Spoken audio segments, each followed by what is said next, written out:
संविधान को मानते हैं इसलिए चुप हैं। और आप कहते हैं ना संविधान खत्म करने की बात, संविधान खत्म कर दो। अगर हम भी संविधान नहीं माने ना तो पता चल जाएगा कि इस देश में क्या होगा। वर्ण चमार, ये लिख लो। गोस्वामी जी कहते हैं कि जो राम जी को नहीं भजता वो चारों वर्ण चमार है। वो राम को भजने वाला उत्तम और चाम को भजने वाला नीच। ये गोस्वामी जी का तात्पर्य। जाति वो चीज है जो जाति नहीं है। मैं जातिवाद नहीं करना चाहता हूं, ना ही जाति के मुद्दों पर कभी वीडियो बनाना चाहता हूं। लेकिन जब हिंदू समाज जो है अलग अलग टुकड़ों में बंट के, जैसे कि ब्राह्मण, राजपूत, लाइक दैट जितना भी कास्ट है उसके बीच में, या फिर जब ब्राह्मण जो अपने आप को सर्वोपरि सर्वज्ञानी जो है जगत गुरु लाइक दैट कई तरह से अपने आप को प्रेजेंट करता है, वो जब जातिवाद करते हैं तो हम लोग चर्चा करने के लिए मजबूर हो जाते हैं। तो आज मैं चर्चा कर रहा हूं जिसको TV channel, international news channel जो है जगत गुरु कहते हैं।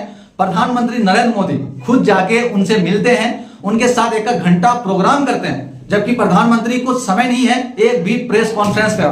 10 साल हो गए इनको, 1 मिनट भी प्रेस कॉन्फ्रेंस करने का जो है समय नहीं मिला। लेकिन यह शख्स प्रधानमंत्री इनके पास जाता है, इनको पद्म श्री का अवार्ड मिला हुआ है।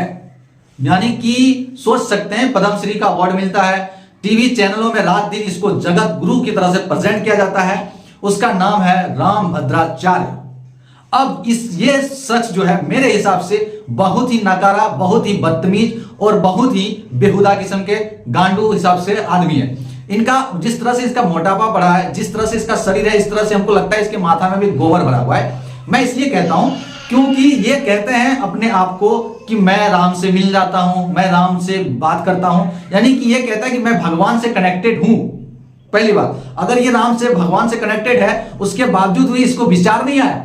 ये इसका बयान आया है कि जो राम को नहीं मानते वो चमार है।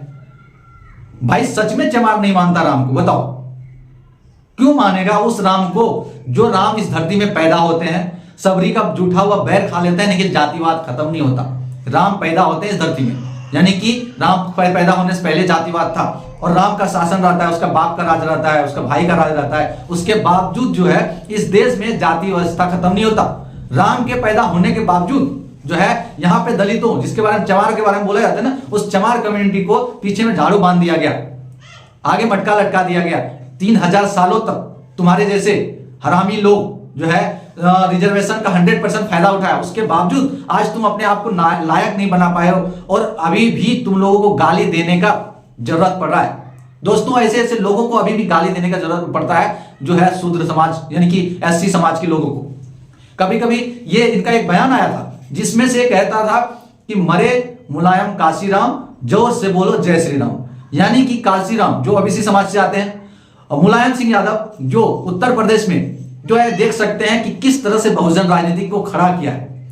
अटल बिहारी वाजपेयी जी कहते थे कि मेरे पैरों में 2 ही कांटे हैं, एक काशीराम और एक अटल बिहारी वाजपेयी। आज अटल बिहारी वाजपेयी को बहुत अच्छा प्रेजेंट किया जाता है, जबकि वो भी सोच सकते हैं कितना गंदा मानसिकता के थे।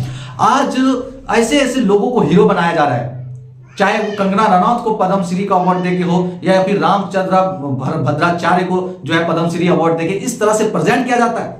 मैं बता दूं यदुनाथ सिन्हा का थीसिस चोरी करके प्रोफेसर अपने आप को नाम कहलाने वाला डॉक्टर सर्वपल्ली राधाकृष्णन जो है वो शिक्षा का गुरु माना जाता है। उसके नाम पे 5 सितंबर को जो है शिक्षक दिवस के तौर पे मनाया जाता है।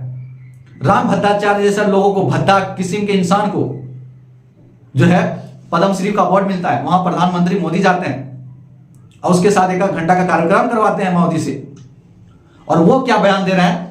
पहले विवादित बयान दिए थे, फिर जो है स्वामी प्रसाद मौर्य जो हमेशा लगातार एथिक्स के जो है एविडेंस के साथ कहते हैं कि राम भगवान नहीं है, ये नहीं है, वो नहीं।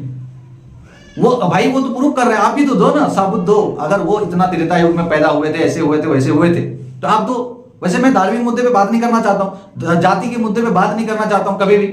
मैं चाहता हूं कि सभी धर्म और जाति के लोग जो है मिलजुल के रहे जिस तरह से संविधान में है, लेकिन इस तरह से ये लोग चलने नहीं देना चाहता है और कहते हैं कि हिंदू राष्ट्र बनाएंगे। बना लो तुम हिंदू राष्ट्र, ठीक है, और अगर और कहते हैं कि मनुस्मृति से चलेगा देश। ये भद्राचार्य जिसका दिमाग में जो है कौन सा गोबर भरा हुआ है, इसको गुरु मानने वाले लोग सबसे बड़ा बेवकूफ है। और नकारा और बहुत ही बेकार किस्म के इंसान है जो इसको गुरु मानते हैं। क्योंकि अगर इनके पास नॉलेज रहता तो वो किसी भी कम्युनिटी के खिलाफ अपशब्द नहीं बोलते। पहले तो ये राम का नाम लेते हैं और राम को कहते हैं बेहतर है। अगर बेहतर है और उनका ज्ञान बेहतर है तो आप उनसे बेहतर चीज क्यों नहीं सीख पाए? आप राम के नाम लेके किसी को गाली देना यानी कि राम से आप वही सीखे हो। तो एक्चुअल मेरा मुद्दा ये है, मेरा बात ये है कि जो चीज जैसा है उस तरह प्रेजेंट क्यों नहीं किया जाता है।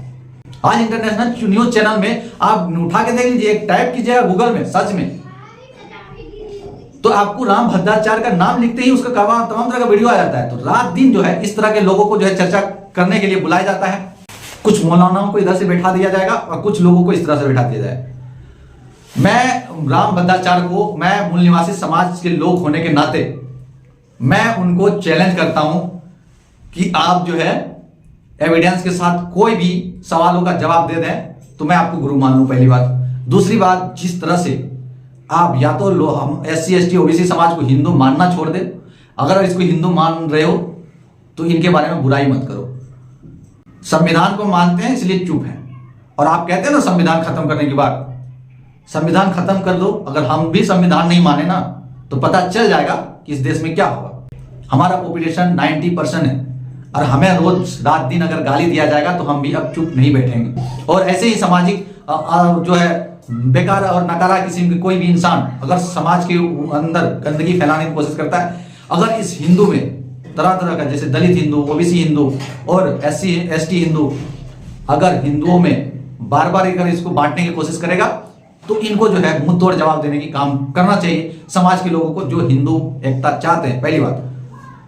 और दूसरी चीज, हमारा डिबेट, हमारा चर्चा रोजी रोटी, मकान, एजुकेशन से ना होके इन धर्म के मुद्दों पे इसलिए टाला जाता है ताकि हम सारा चीज को भूल के इन सब चीजों पे आ जाए। तो मैं इस तरह का चीजों के ऊपर ज्यादा वीडियो नहीं बनाता हूं, मुझे नहीं लगता कि ये जरूरी भी है। तो आप जो है अगर इस तरह का कोई गलत कर रहा है तो आप उसका जवाब देने की काम करें, और अगर वीडियो अच्छा लगे तो आप शेयर करें, और चैनल में आए हैं तो और अच्छा अगर वीडियो लगे तो इसको सब्सक्राइब जरूर करें। धन्यवाद, मिलते हैं। जय भीम, जय मूल निवासी, जय संविधान।